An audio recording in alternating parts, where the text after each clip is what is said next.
Burke क्यों पहनती है, संजय नीतीश कुमार जी के मामले स्वीकार कर लिया गया और मैं उस बात को कहता हूं कि वो गलत था, मैं ही उसको माफी मांगता। खत्म कर दीजिए ये फालतू विवाद। लेकिन जो संजय निषाद ने बोला, गिरिराज जी ने बोला, वो कितना गलत कि हाथ कहीं और जाता तो ठीक। गिरिराज जिस तरीके से बयान दे रहे हैं या और भी कोई आरएसएस के लोग, मैं आरएसएस के लोगों से पूछना चाहता हूं, क्या गिरिराज भाई या संजय निषाद साहब से, क्या हमारे घर में कोई बेटी मां है या नहीं? क्या है? सदन सुनने वाला नहीं, संख्या नहीं, जनता 10,000 रुपया लेकर के वोट देती है, जहां हिंदू मुसलमान में उलझी हुई है, और इधर नेता विदेशों में 12 साल 14 साल की बच्ची के साथ रंगरलियां मना रहे हैं। बिहार के पूर्व मुख्यमंत्री और वर्तमान में केंद्रीय मंत्री जीतन राम मांझी अपने बयान को लेकर पूरी तरह से घिरते नजर आ रहे हैं, चौतरफा घिरते नजर आ रहे हैं और अब पप्पू यादव ने भी घेरा है। जीतन राम मांझी को तो घेरा ही है, वर्तमान सीएम नीतीश कुमार पर भी उन्होंने कड़ी टिप्पणी की है। नमस्कार, दर्श न्यूज़ देख रहे हैं आप, मैं हूं अनुराग। जीतन राम मांझी को लपेट लिया है पूर्णिया के सांसद पप्पू यादव ने। दरअसल जीतन राम मांझी ने जो बयान दिया कि 2700 वोट से उन्होंने जो है जिताया, 2700 वोटों से हार रहे थे, लेकिन उन्होंने अधिकारी से बात करके जितवा दिया। तो ये सार्वजनिक मंच से जीतन राम मांझी ने बातें कही और अब पप्पू यादव ने भी धर लिया है और जीतन राम मांझी को पूरी तरह से लपेट लिया है। क्या कुछ कह रहे हैं पूर्णिया के सांसद पप्पू यादव, सुन लीजिए आप। पूरा लोकतंत्र खतरे में है। अगले बार ही 12 सीट 13 सीट जबरदस्ती चुनाव जीते गए, और ये सबूत है डीएम, उस डीएम के बारे में आपको पता है, यदि वो बिहार में रह जाते तो जेल जाते। मांझी साहब ने क्या कहा कि इस बार भी वो हमको कह दिए होते तो चुनाव नहीं हारते, हमको बोले ही नहीं। सारी सीटें अगले बार गलत तरीके से जीता गया, और इस बार तो पूरा का पूरा व्यवस्था ही गलत तरीके से था। क्या सुप्रीम कोर्ट को सो मोटो नोटिस नहीं लेना चाहिए? हर चीजों के लिए सो मोटो नोटिस होगा, स्वीकार करेंगे, लेकिन इतने बड़े बयान के बाद हाईकोर्ट और सुप्रीम कोर्ट मौन क्यों है? जनता चलिए लड़ने के लायक नहीं बची,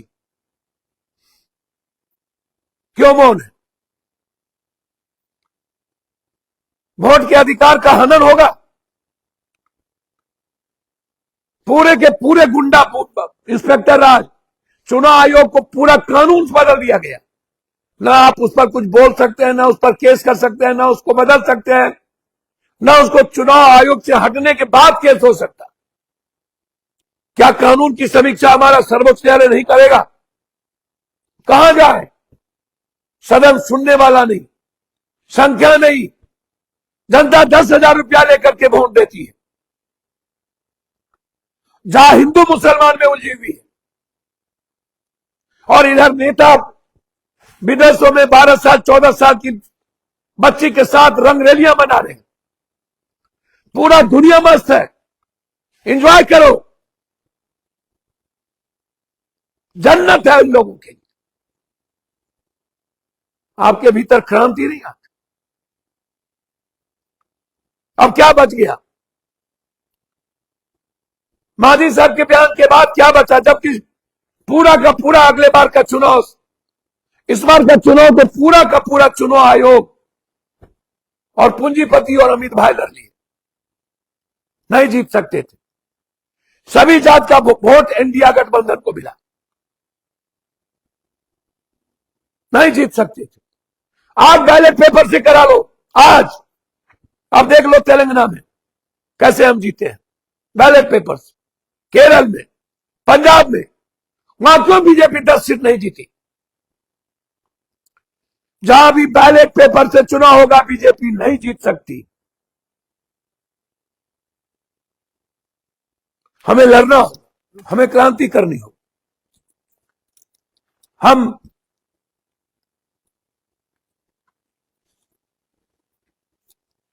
सब कुछ वो सारे मुद्दों को डाइवर्ट कर दो। हिजाब वाले मामले में मैंने कई बार कहा,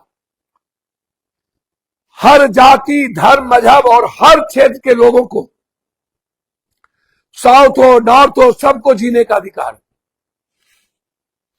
हर धर्म की अपनी स्वतंत्र। तो सुना आपने कि जीतन राम मांझी को वो लपेटे में ले रहे हैं, घेरे में ले रहे हैं कि किस तरह से जो जीतन राम मांझी ने बयान दिया है उससे हकीकत सामने आ गई है कि बिहार में आखिर क्या हुआ है।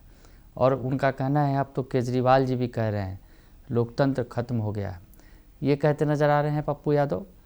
तो दूसरी तरफ उन्होंने नीतीश कुमार को भी जो है लपेट लिया है, नीतीश कुमार पर भी हमला बोला है।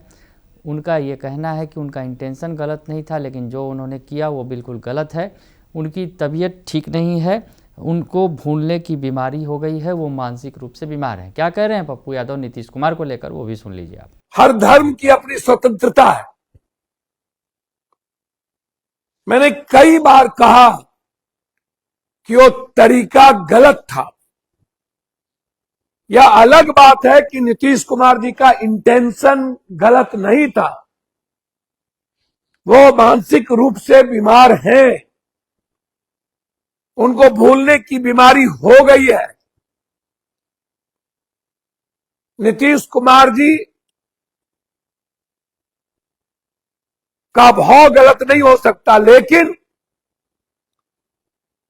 जो हुआ ही एक बच्ची के साथ हिजाब को खोलना, वह बिल्कुल किसी भी विचार, अधिकार, धर्म, मजहब, जाति, जो जिस संस्कार में जीता है, जो सात्विक है, जो भोजन शुद्ध करता है, जो निरामिष, उसको मांसाहारी बना दीजिए, जबरदस्ती मुंह में ठूस दीजिए, ये गलत है ना। सनातन इसकी इजाजत देगा कि जबरदस्ती मांस खिला दो? जैसे सिख अलग मीट खाते हैं, वो हलाल नहीं खाएगा, मुसलमान भाई हलाल खाते हैं, क्या करोगे आप? मैं तो कई बार कहा बीजेपी के लोगों को, आपका प्रदेश है गोवा, आप क्यों नहीं गाय काटने से रोक लगाए? क्यों इस कंट्री में, मणिपुर, नागालैंड में गाय, भैंस, कुत्ता, बिल्ली सब खाया जाता है? कुछ नहीं। आप वहां कहते हो अलग कानून, आप कहते हो उसकी आजादी है, फिर आप गाली क्यों देते हो? बुर्के क्यों पहनती है?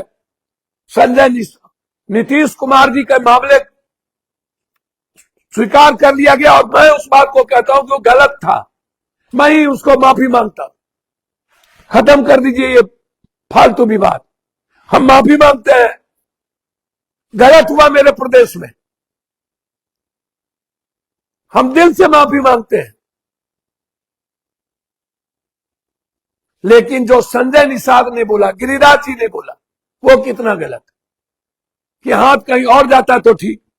गिरिराज जिस तरीके से बयान दे रहे हैं, या और भी कोई आरएसएस के लोग, मैं आरएसएस के लोगों से पूछना चाहता हूं, क्या गिरिराज भाई या संजय निषाद साहब से, क्या हमारे घर में कोई बेटी मां है या नहीं?